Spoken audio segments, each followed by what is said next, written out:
So it is with a great pleasure that today we welcome Refik Anadol. If you don't know, Refik is an internationally renowned artist that works at the intersection with art, technology, and architecture through data-driven algorithms and artificial intelligence. Refik creates immersive installations that blur the boundaries between the physical and digital realm. Or, using your own words, that I found very inspiring, he collaborates with machines to make building, dream, and hallucinating. This is very interesting, and I'm very glad you are here. Thank you. Without further ado, I leave you the stage. Thank you for being Thank here. Thank you very much. Everyone, thank you. Thank you so much. It's so great to be here, and there's many Turkish friends and students. And I didn't expect to hearing a lot of my native language, but great to be here. Thank you for inviting. I'm literally coming from Florence for less than 3 hours to be here in this beautiful city, but I have lots of experience in Milano. I will show you some amazing experiences. But this keynote is just maybe 40 minutes experience that I would like to share the journey of myself that is going through like 9 years in 30 minutes, I guess. But I want to start with something very important and inspiring. That it was 2008, I was an undergrad last year in Istanbul. And Peter Weibel, who is, unfortunately, we lost him a couple of weeks ago. He was the director of ZKM, a university. Also, they have a university, but they have a museum that is dedicated for 40 years preserving and collecting the media arts. So if you want to understand what I am doing and understand like the history of what I do, you can search Peter Weibel and you can search ZKM and see the legacy of last 40 years of artists working with art, science, and technology. And I'm grateful to him because he was my mentor, very briefly, who challenged me to put the name Data Painting 2008. And I want to a little bit connect to this in my journey, and I hope it inspires you, because I think you are so lucky. I mean, it's a very funny word, but you are lucky to be alive as a student before you start your journey, because I was very lucky to have him to push me to start computing and using data as a substance. And needs a politics, and structures. So I'm originally from Istanbul, Turkey, and I think the city has a huge impact on my mind because even though the city has a legacy of centuries of history, I think the idea of physical and virtual, the idea of like material and immaterial, the idea of invisible and visible, I think coming from the city. Because the Bosphorus, where the West and East connects, literally, physically, emotionally, spiritually, I think is where I'm just thinking, probably coming from there. So now it's very cheesy and cliche, but I really got my computer, I was 8 years old. And back in time, Commodore was a very common computer, very early idea of like programming in a very low level, but playing games is where I guess, found my journey as a nerd, very early ages. But my family has lots of teachers. I grew up with teachers, and I think 65% of my family is teachers, somehow, teaching.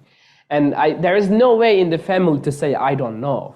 Like, it's a very bad thing to say. So I learned to learn very early ages without independent from the systems of education.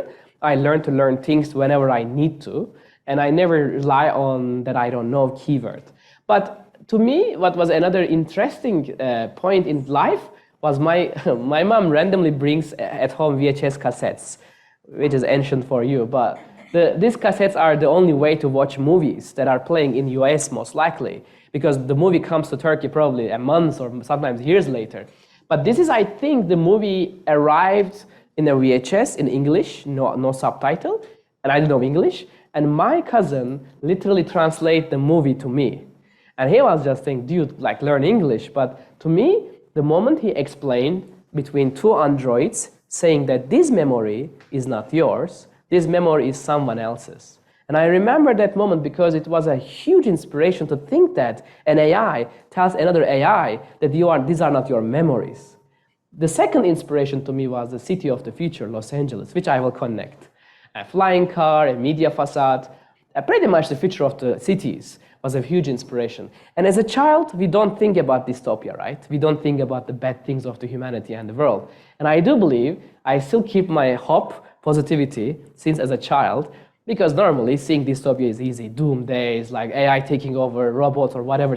That idea is, to me, is like a reflex, like hitting my food or hitting my head is like reflex. That may happen, but what is hard is seeing the hope, inspiration, and joy. So I think I want to just show you how I got inspiration from these moments in my life. And also, one inspiration is really science fiction. I do love science fiction so much, and I think one of the sources of inspiration comes from William Gibson, Philip K. Dick, and many others. And I think they inspired many generations, and they have been predicting future where we are right now. So if you are a little bit like a nerd about science fiction, you won't be shocked like other people having a shock every single time new technology comes. I think my personal journey with computation started 2008, as I mentioned Peter Weibel. This is Central Istanbul, maybe some of you know in Istanbul. Right now it's I think academic space. Back in time was a basically museum, contemporary museum. And I was responsible to bring 300 artworks from Karlsruhe to Istanbul for my scholarship. And this was a very interesting thinking that I have to learn how to install 300 media artworks from robotics to like back in time humble drones and drawing machines and so on. That's how I learned about a software called VVVV. Now it's very common in Europe, but more like a touch designer makes MSP. If you're into like visual programming language, that's how I start my journey as a programmer. But the software allows you to like create super complex stuff. Back in time, the mapping or video mapping, this was not something very common. Barely happening and very hard to achieve. That's how I start my journey. But in Europe, there was many opportunities. This was my first MFA studies on a School of Design building in Essen-Werden, a Sanaa's building. But what was amazing to me is architecture was much inspiring when we go beyond concrete, steel, and glass.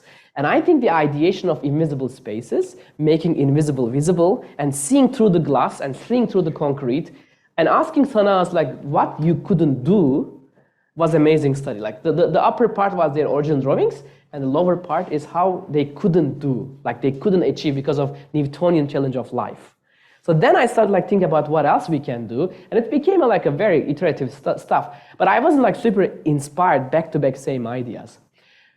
And I think Kierkegaard says this very well. Right now, like literally life is something, on backwards, but we are living forwards. It's the same for data. I mean, right now, every single software, hardware system we use is using our past memories, turning into a tool and hardware, or like whatever product or some generative AI tool, and we are literally using our own memories at the end of the day. But this idea started like 2008, again, thanks to Peter Weibel, but 2011, I went a little bit deeper, because I think the data is not just a number. I think data is a form of memory, and this memory can take any shape and form and color and texture. And if you think about like this, imagine everything around us, from the Wi-Fi to Bluetooth to like brain signals to heartbeat, every single machine, hardware and software, their heartbeats, their like consciousness or whatever we call them, finding human in non-human, we can never ever feel that it's finished. And I think if one day data becomes a pigment, I don't think it should dry. Because drying, all this physical reality we have, all these constraints, doesn't apply. Why this pigment has to dry? Why not it always constantly changes and in flux? So those are my early obsessions.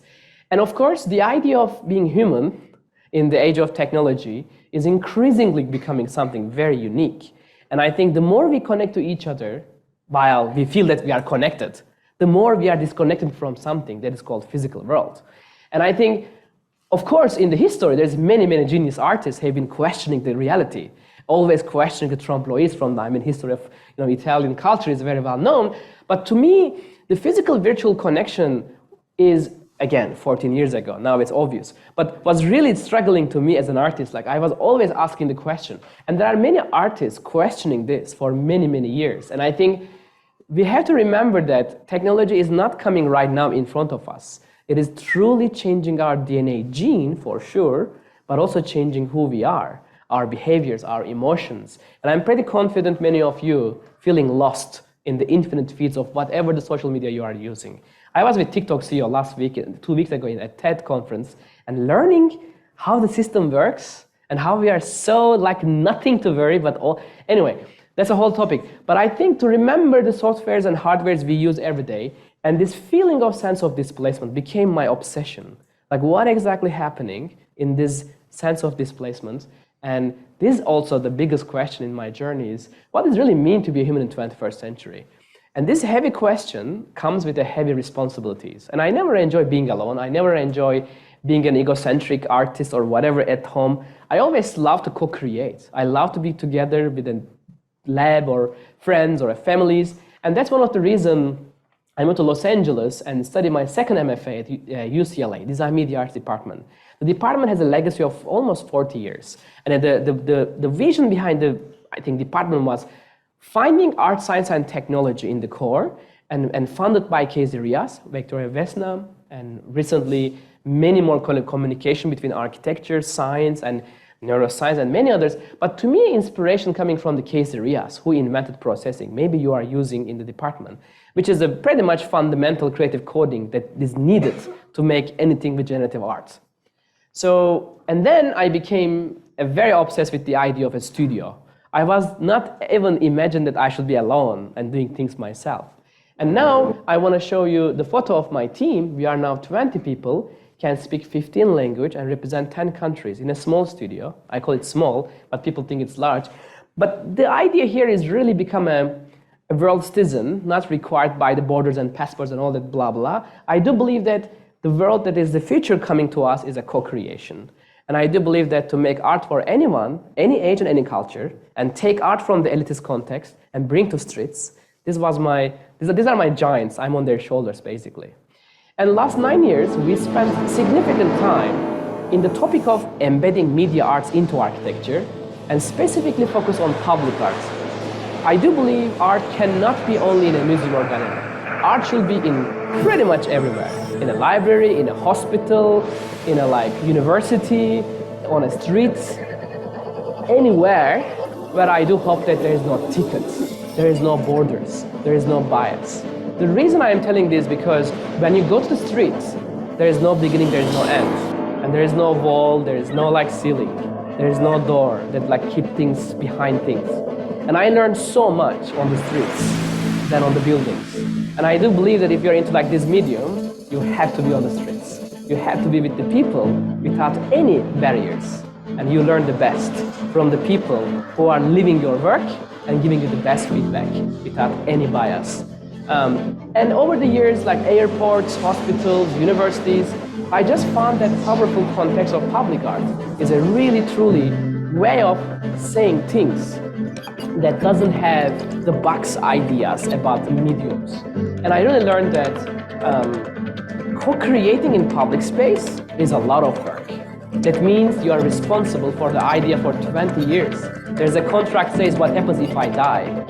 And nobody asked me this in any questions in museum or galleries. And I learned so much about also technology, because as an artist, a designer, you become responsible for the tools you bring, the computer, the fiber cable, the HDMI, the music, the algorithm, everything becomes the narrative, the discourse, the context.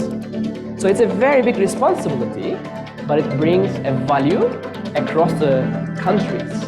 And now we have 69 artworks running somewhere on Earth, including Antarctica, literally right now, we have a weather station. And it is possible, it took 9 years, I'm still on a journey, but it's very possible to say that when you dedicate your mind and soul, which is important, from your heart basically working, it's pretty possible. But I think this 9 years is very important to say that because I was in Los Angeles, close to Silicon Valley, close to the place where technology is invented, and where the leaders of these technology companies were not biased like the art world. And I'm very honest about this. Art world rejected, art world didn't want to understand, art world was elitist about digital art in the beginning. Now things change. So the good news is, I think, for many of you, I'm telling you from the museum's perspective, they want to have an experience in built environments. And I do believe the thing that we achieved last 9 years was convincing the audience, the institutions, that this field can exist. And there are people who want to invent, innovate, and share their dreams and imaginations. But I think this image, if I go back to 7 years ago, and people don't know this very well, but pretty much this whole generative AI madness was just 7 years ago starting. And this image was, maybe you remember, is a backpropagation, a technique that a Google engineer applied to an AI model trained with multi-million animal photos. This AI knows how to create animals. But what they tried is hallucinations and an inception. Literally, they hijacked this AI model to create this hallucination. And 2016, again, 7 years feels like a 7th years to me, was an amazing time. And to me, as a person loving computation, being able to one day waking up and finally someone like giving you a code to compute AI, that was a very important moment. And I want to also remind you a person, Blaise Agare-Arcas. He was the very first, as far as I know, a scientist in a tech company said that this tool is important, but cannot be understood without artistic questions. And Google, 2016, February, opened their Artist and Machine Intelligence Group 7 years ago. And it was an important point in time and space. And you can now easily track 7 years because it's not before that anything going on about AI. And to me, what inspires me with AI is very fundamental of being human and a consciousness. We still cannot quantify consciousness. It's very complicated. Even the best neuroscientists are struggling when you start talking with them. The Nobel Prize winners cannot explain things very quickly. That means that our consciousness is one of the most important topics, most likely, that makes us human and our values coming from. And if you look at the TED talk from Anil Seth, he says, consciousness is a controlled hallucination. And I like this idea so much that perhaps we can use AI to simulate and understand learning, remembering, dreaming, hallucinating, and fantasies. But I was not inspired by the idea of mimicking reality. I asked the question, if a machine can learn, can it hallucinate? So 7 years ago, inspired by the Borges' incredible story, by the way, I still believe that one day we have to invent the library of the future where every single data without any border and VPN or whatever exists. And we create archive dreaming. And again, 7 years ago, putting an AI in a library where we learn the reality, it was of course a big speculation. And to me, what was inspiring is we put this AI in a library that learned from the 1.7 million documents, which can be physical or virtual, doesn't matter. I mean, VR, AR, XR, or metaverse, those are very easy topics for people practicing in the virtual space. But what was amazing to me was the idea of if a machine can learn and hallucinate, who would define what is real? Because this is where we learn our history. And this was now a very relevant question, but to me, 7 years ago, was really motivation every single day. And this is an interesting take on. Left one, 9 years, 6 researchers. This is 9 minutes, AI sorting the data. So when you show this to the people, the archive people, library people, it just starts getting interesting. When you go to a library, you most likely look at a search bar, let me see what I mean, that ideation is so 21st century. There should be more than that. When I go to a library, I want to see everything that exists first, and maybe I want to go then later a topic and subtopic, and then unfold the narratives between the documents that doesn't exist. Maybe Google is doing, maybe Bing is doing, but we don't see the machine decisions. So, and the other idea was the generative AI back in time was using a generative adversarial network. On the left side, now it's an ancient AI model trained with 1.7 million documents. Again, 2016 is really, really early days. But for us, seeing a little bit like text was so inspiring. And what was also very inspiring to me was, I thought that machine decisions cannot be just two-dimensional. It should be some multi-dimensional. It can be produced on a building or facade or ceiling or whatever, but it should be beyond that 2 dimensions. So this idea of fluid dynamics in my work, you will see so much coming from that idea. And fluid dynamics now is a more than 10 years research. I'm very obsessed with computer graphics, and you will see a lot of versions. So last 7 years, we literally downloaded more than 4 billion images. And this is a very big data. I mean, these companies are using this data to make products, but we try to make art to just look at the similarities. Things that I hope belongs to humanity, collective memories, such as urban, nature, culture, space. I do believe this all belongs to humanity. And when we are researching, we tried our very best, never use any kind of a human context. It's a very big challenge, by the way, because we have to write another AI model to find the things we don't want, and it sometimes takes 6 months. So it's not dumping data. It's not like right now fine-tuning a bunch of small models. It is a significant work. And I'm grateful for my team now. We became very profoundly understand these neural networks, and not only just the GAN algorithms, but image recognition algorithms. And we work with sound, text, and image over the years. And last 7 years also as an artistic practicality of the pigmentation, even though they look similar, 2016 started these ideations, last 7 years found many different aesthetics. And you will see a lot of like this molecular thinking, or the particle algorithms, or particles at the end of the day. I found them the best pigmentation. Sometimes spline, sometimes point, sometimes line. But at the end of the day, each data was creating different behavior. City of New York, or a Bosphorus, or a Pacific Ocean, or an Indian Ocean, like Atlantic, doesn't matter. But I found that each data, each archive is unique and can create new worlds. And as Carl Sagan mentioned, that was one idea of like downloading data, finding image, sound, and text, create generative AI, and make experiences. That was predictable. But to me, what was more interesting, understanding how AI sees the world. So these are, I am calling it data universes. This is Rumi, Persian poets, an incredible Mesnevi in 19 languages. We look at the same poems, same literature, and in just 6 months, same knowledge, same information became different. So the AI algorithms, every single second is changing. Or Mozart, every single music he ever wrote. It was really interesting to see that. And to me, this is my brush, because it's not a brush at home or like an artist with a comfort zone with a brush and a pigment and a canvas. Every morning, I woke up and I have a new algorithm to handle. It's a very different thinking, uncomfortable zone, but brings innovation and discoveries. And over the years, we look at like different patterns, like neural networks as a neural like systems. And of course, eventually thinking what happens if AI, architecture, and neuroscience comes together. So the early studies, 2017, commissioned by kind of a gallery in New York, and we challenge ourselves and use 113 million images of New York and train this model to generate almost realistic New York. And then we also train another more than 16 terabytes, maybe more, sound data of New York, and let people step inside the mind of a machine. 18 channel projectors, 32 channel sound. 2018, again, 5 years ago, now there's lots of examples. But 5 years ago, this idea of like stepping inside a space that is not a VR, not an XR, not an AR, but a physical space where we can interact with the AI's decisions or potential dreams, to me was very inspiring. Like a Philip K. Dick, or William Gibson story, like a neuromancer. I don't know if you're into like science fiction, but there are lots of inspirations in those like stories. You can find it. And to me, this was one of the like moment that people started thinking about AI can be a space.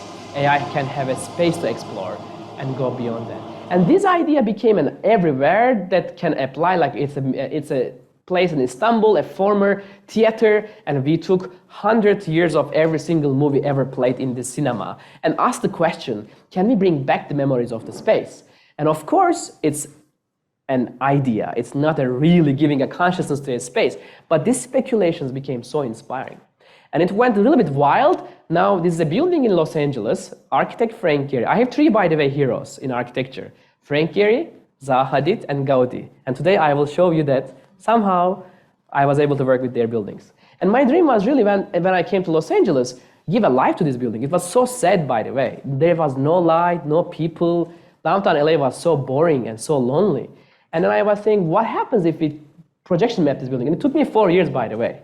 And also, as a student, they were having fun, like, oh, you are from Istanbul, you have no like visa, this costs you a fortune, you can't do that, and all that cliche stuff. But the good news is, nobody cares about where you come from when the idea is beyond who you are. And I think that was the idea of what happens if a building becomes a canvas, and what happens if we take the information in the building. So it took us 2 years. We got the original model, 42 projectors, more than 6 kilometers optical fiber cables. And we had to design all this, by the way. Like, there is no any company make you this. So you have to like learn what a refraction means, how to use CATIA ancient 3D model, and reconstruct the topologies. Get 100 years of every single data ever collected. Like, imagine every Mahler, Stravinsky, Mozart for 100 years, every single recording, and the posters, and the text, and the image becomes a substance. So it took a significant time. But 2018 October, when the project published, that was a very unique day for us. 100,000 people came in just a couple of days. But the Los Angeles is a place where the cinema was profoundly explored, a place where technology is very close. This project became a very much support for us. Design, architecture, science, neuroscience, AI. Pretty much, I think, very grateful for this project that put us, if there's a map, it put us on the map. What I learned in here, it was just a childish dream, 2012, 13, when I came to Los Angeles. And that night, when it just happened, all that skeptical minds that you ever heard, like their faces, and let them bring them here, including the mayor of the city, a helicopter live like shows this. It was a very inspiring day. But the good news is it opened up more opportunities, more possibilities. And while that night, LA Philharmonic raised, LA Philharmonic is a non-profit, like they really survive by the tickets. But the musicians, the performing arts, relies on this medium, and they raised so much gala funding, and during the pandemic, they survived. So don't look at just a bunch of projects or cubes are moving on the facade. And when you learn that art and design can create bigger impact than just a bunch of shiny pixels. So now I want to show you like a couple of more examples like that. And I didn't know that, I learned like after the pandemic. So the other project was in Seoul, Zaharit's building called DDP. And this time, very challenging surface, not a normal surface, it's a compound curvature, meaning there is no like flat surface, and a very shiny surface. That means you have to be so smart when you are simulating where the light comes from, otherwise the building eats the light. So this was another monster project, 26 projectors, and I train on K-pop music, which you may feel interestingly connected. But this project made a very major Asia connection. And again, a dream was to work with Zaha Hadid and her legacy, and it was one of her last buildings. There is no column in the building, an incredible engineering, and there is no like a classical, edges in the building. It's a genius mind, a genius engineering, and a very complex structural, calculation of things. And then I think this project was a very important thing to say to the world that it's not a chance, it's an idea that can apply to many buildings in the world. And then of course, Venice Biennale architecture in the pandemic, it was a very heavy challenge, and no funding, the world was collapsing, but the Venice Biennale said we are opening. And zero sponsorship, and we had to do something. So the idea was here, as we all know, AI is not only exists for the sound, image, and text, it also exists for neuroscience. There's an amazing data set called Human Connectome Project. From 6 months to 90 years old, 6,000 people's brain data collected for a scientific purpose. In this data, you can use emotions and you can visualize, like inspiration, joy, hope, learning, remembering, being creative. And this data set is remarkable. But to me, what was inspiring is not look at one person, look at across the people. And can we just find the moment of remembering, learning, emotions as a physical representation? These are not real brains, they look like real, but these are fMRI, kind of a DTI tractographic outputs from an AI hallucinating new brains. And the question was for the Biennale, can we go to our emotions as a space? Can we turn hope into a building? Can we truly turn the emotions across the people, not personal, but collectively? So that was a very big challenge for a pandemic, but the good news, a good AI research and a good data, and across disciplines, we were able to create virtual representation of an artificial mind, I would say, and designs of speculations of a mind that we can go and feel some emotions as a physical manifestations, and many others. And then we also love to think about, yes, virtual world is inspiring, but I think there's beyond than voxel and pixels. And when you start to bring things to the physical world through data, we couldn't find too many examples. So we learned how to use this robotic print, which is a super exciting device. AI built friends from London. And then we just get their tools and try to reconstruct and 3D print this artificial brain. And we use recycled PETG from ocean, the waste that we create, and turn it into a data sculpture in the Venice Biennale. It was an incredible day, and I think being in a Biennale is a very important thing, yes, but being able to deliver a project with a deadline, with no funding, in the pandemic, in Venice, believe me, was my biggest challenge. We were 3 people, and we did all this by ourselves. 12 projectors, 3D printing in the pandemic, tons of plastics, failures. So it was possible, but just to say that sometimes constraints are very good for us to go beyond our comfort zones. And the other project, of course, this NFT project, I think is very powerful in the space. I know there's ups and downs, there's lots of questions, evaluations, speculations, and whatever. But at the end of the day, I want to say that blockchain, with or without problems, is a solution to something that I believe transparency. And second is valuation. So I want to show you some examples about that I think they have an impact on humanity, not the valuation. So the one project I want to show is started like 2016. Unfortunately, my uncle diagnosed by Alzheimer's, and I was heavily hit by this, the idea of memories are melting. And it was a very heavy emotion that I couldn't even imagine that there is no solution for this. And now there's a one drug, but even now, it's still a fundamental problem for humanity. And the question was, can we represent the moment of remembering? So Adam Gezzeli from UCSF, an incredible neuroscientist, writing games to cure anxiety and depression, a unique neuroscientist. And I just emailed him, like, say, Adam, is it possible to get somehow the moment of remembering? And he said it's possible. He connected with me a company called Neuroelectrics. Please have a look, an amazing company that have been invented this super complex FDA-approved EEG sensors, which I'm wearing there.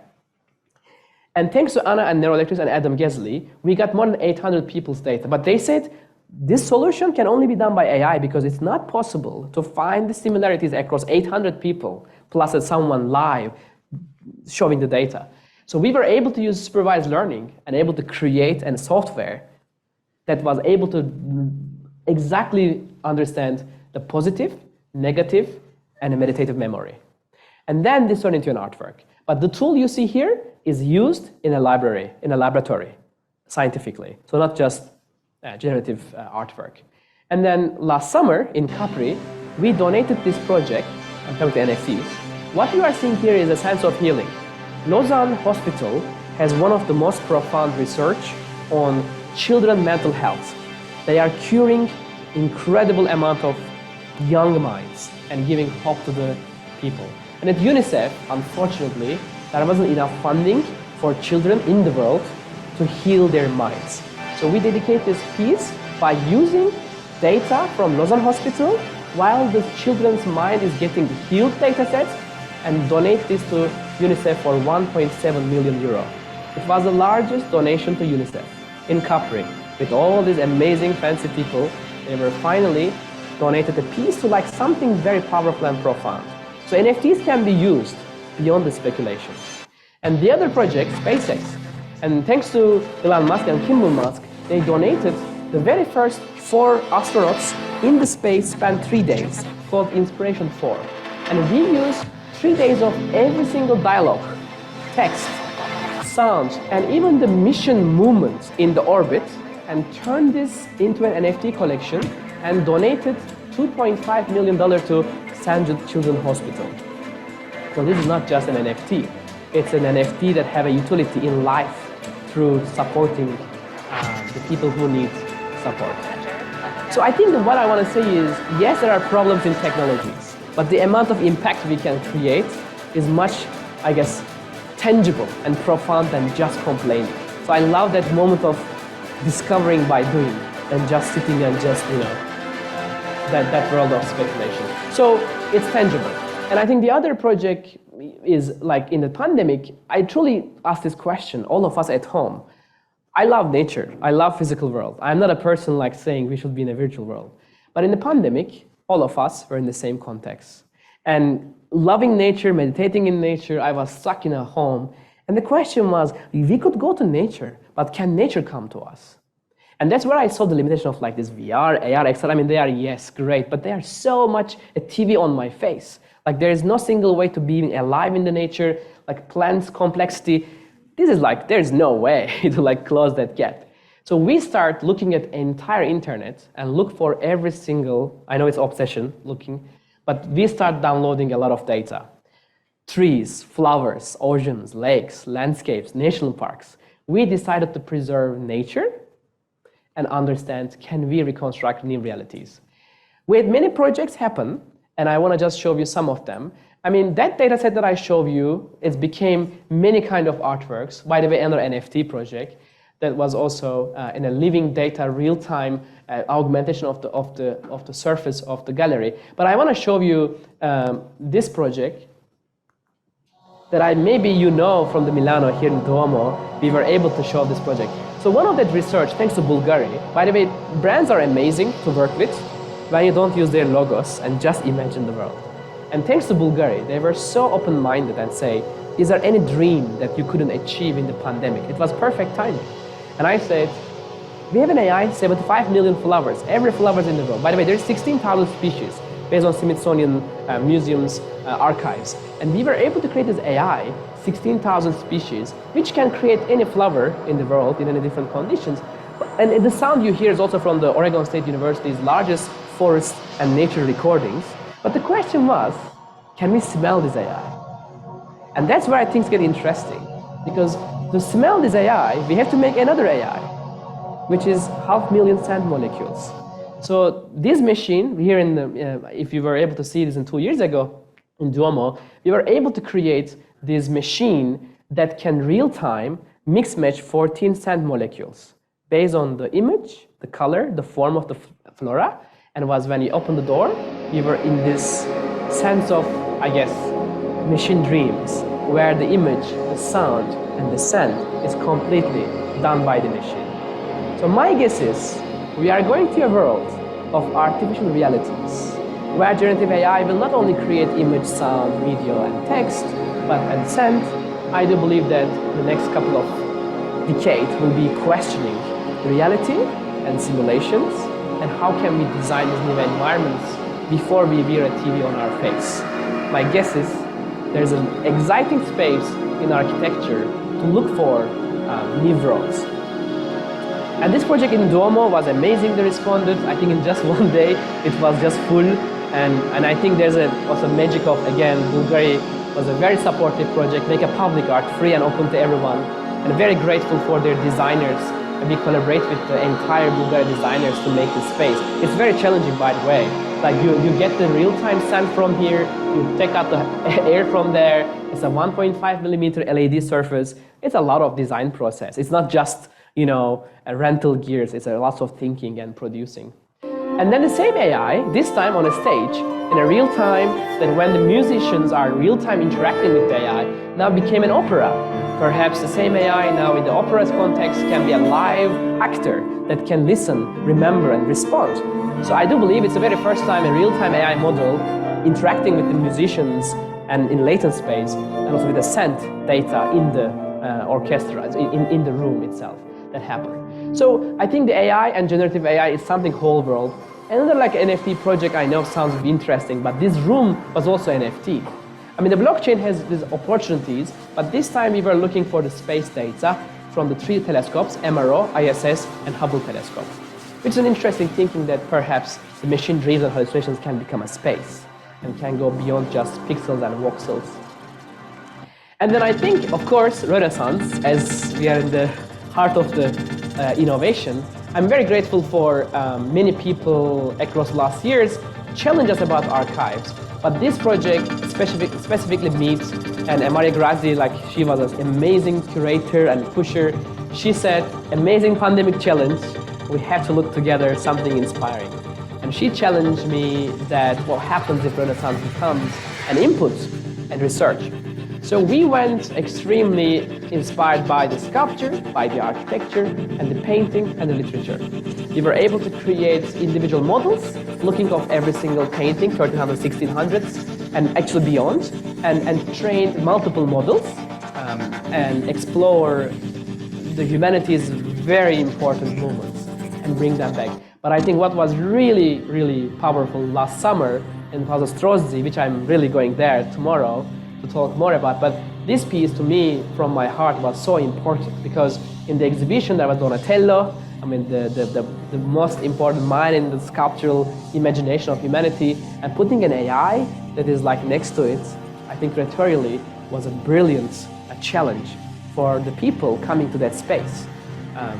I got amazing response from a very traditional minds to a very innovative minds. But again, institutions are very important. They are the ones pushing it. They are the ones believing the Donatello or Michelangelo. These are, I think now, these are heroes for the time, the heritage. They don't change, we change. And I think it was an incredible statement in their curatorial statement that how we are changing. And then recently, we have a show at MOMA, in the Museum of Modern Art in New York. And for living artists, they have this fun. If you're alive, you're at MOMA. If you are dead, most likely Louvre Museum. So being alive and at MOMA is something I think a good thing. So I'm very grateful to Paolo Antonelli. I mean, she is a hero in design and also most importantly, a pioneer, curator, both like games into MoMA. I mean, a pioneer, and Michel Tro, our curator, they challenged me in the pandemic, what happens if 138,000 every single artwork at MoMA becomes a kind of an AI? So, of course, the challenge with AI is not to mimic Van Gogh or Monet. The challenge is how to create new ways of fantasies and hallucinations. We work with NVIDIA last now 6 years, and we have to create a new AI model, 4K by 4K, by the way. AI models are normally 512 or let's say 1K, so that means 4 times more computation, and finding a way to let this AI not to remember certain patterns of heroes that can become Monet or again, Van Gogh and so on. So this was a very big challenge. It took 1 year to fine-tune this AI model before it collapsed, which is a technique that unfortunately happens so much, and fine-tune these AI parameters every day was a very big challenge. And the other challenge was, while we have a real-time work, which was the whole idea, not to make a video, and how to make this heavy computation on-site. And as you know, computer graphics requires a lot of GPU power and CPU power sometimes. So to achieve these 3 artworks, by the way, 2 of them are real-time. This piece is running from a library of instantly rendering on the field that is playing everyday difference. So to make a real-time artwork, we were able to use in the lobby, in the ceiling, a camera and a microphone and a real-time weather station. The artwork every single day was getting data, and we generate another software to just demystify the AI. Because at the moment, none of AI tools are giving us how machine decides. So we spent maybe 6 months to just make these 3 softwares that real-time shows us what exactly people are seeing, which parameter is affecting which parameter. That is, I think, a way to handle AI in the near future. Otherwise, black box problem. And the project was majorly responded and 3 times extended. But the good news, not me, I'm already there, but the good news, the artwork is now responded the largest audience at MoMA history. And most importantly, more artists in my field, hopefully, will be coming there. So when you reach, I think, these amazing moments of connections, you don't think about where you are, the people coming more. And I hope this breaking the walls of gatekeepers, they are calling it in the art world. And we had 24 reviews, 2 of them were negative, but very shallow negatives. The guy who can't log in Instagram came here and for 8 minutes reviewed the work. And a gatekeeper, classical, never liked NFTs, never liked AI, never liked this, like the pattern, you know, the same thing.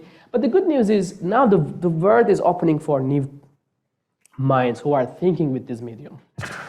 And lastly, I think the more things get serious, we were very able to work with the people like World Economic Forum. There are many institutions in the world allowing people to tell their stories very loudly. World Economic Forum in Davos, one day, more than 3,000 world leaders come together. Not like a UN, a place, these people, without their assistants, like they are there to listen to you. And they can go back and change the world.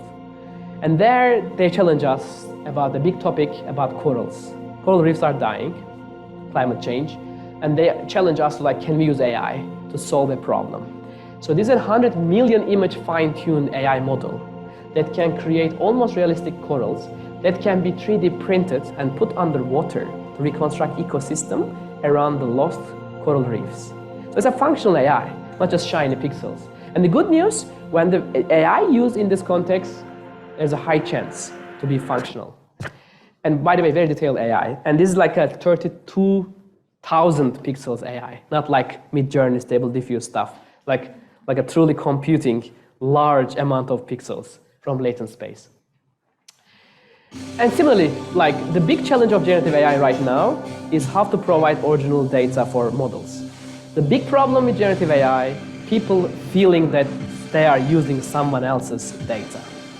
And I knew that will stay there for a while. The solution is we have to train our own AI models. So this is a project from glaciers. I walk 8 kilometers with a 50 kilogram equipment with my team to record millions of images of glaciers in Iceland, then Greenland and Antarctica. Just what I want to say is like it's possible to collect data, sound, image, climate, even scent from the nature. So you don't need to like really rely on these ready models and create a comfort zone. It is expensive to generate this journey, but believe me, if you have a solution for an existing problem, the people are supporting to show an example. So the good news, there's solution and possibility to create your own AI data sets. These are data sets I just collect with 10 days in just Iceland. And enough to create almost realistic glaciers. So I want to show you very quickly the quality of the AI. By the way, these are the same neural networks that are connecting the data sets. We had 6 drones, 1 red camera, and multiple like Sony cameras. And there was 269 glaciers in Iceland. We worked with the Iceland Space Agency, an incredible tour member that he was able to map the island. Sorry.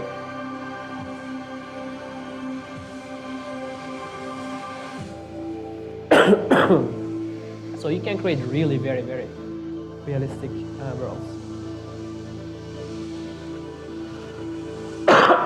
Sorry. So, lastly, I'm coming from a very exciting day. That was, I guess, one of our most, largest audience ever I saw in any places we were able to create. A building by Gaudi. As I mentioned, we had 3 heroes that I was able to work with, and this is one of the best building, I think. UNESCO heritage, 1 billion point LiDAR scanned surface.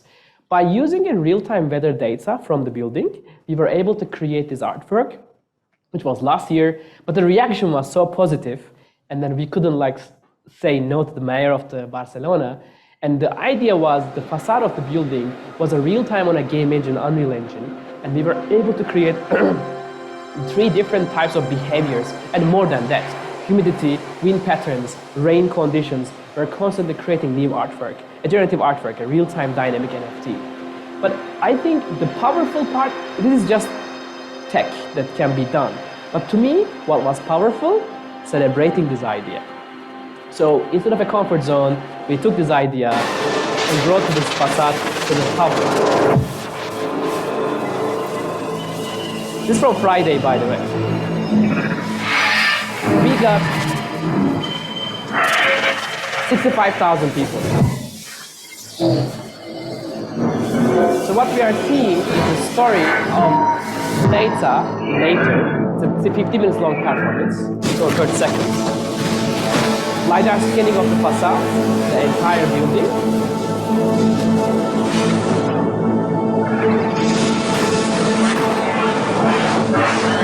We have light, we have sand, and lasers.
what was really powerful to me is not just these events, but truly being able to bring people together.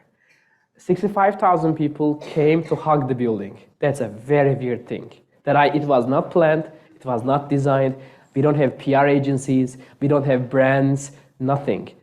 Just a pure communication from heart, a project from heart. I think one of the secrets that I believe is an heritage. Just respect the heritage and understand what does it mean to have a canvas and bring people to celebrate. That was all pure and simple. Open, free, public art project. I'm really grateful for these learnings. And both Frank Gehry, Zaha Hadid, and Gaudi all teach me all these things in different cities, but same answers.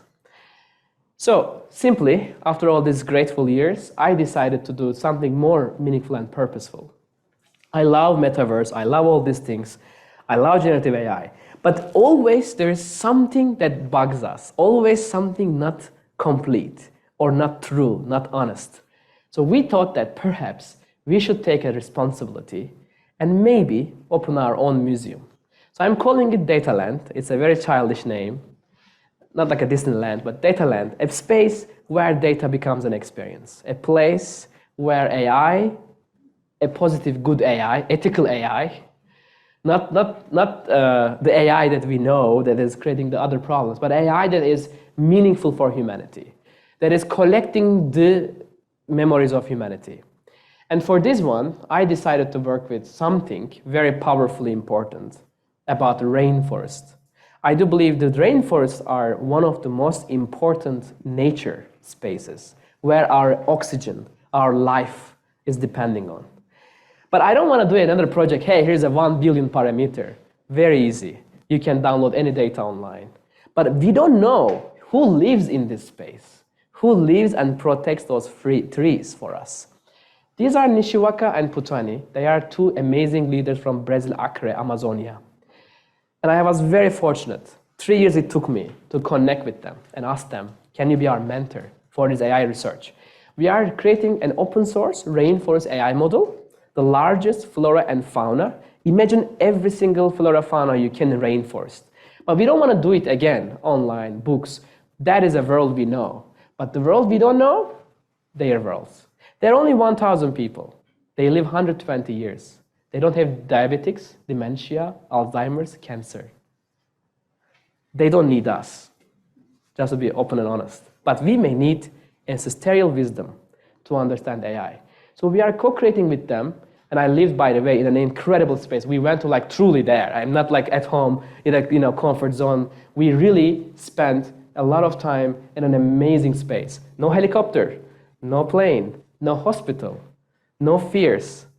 You are with the jungle, with the jaguars and the snakes, with the most raw you can imagine. There is no internet, but incredible space to be.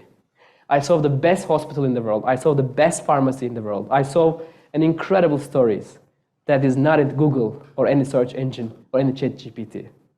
This was a huge inspiration for us. So our hope is to make this project for humanity and create inspiration, joy, and hope. So thank you very much for listening and hope to see you in Dataland. Thank you. Thank you. So 9 minutes late, but sorry.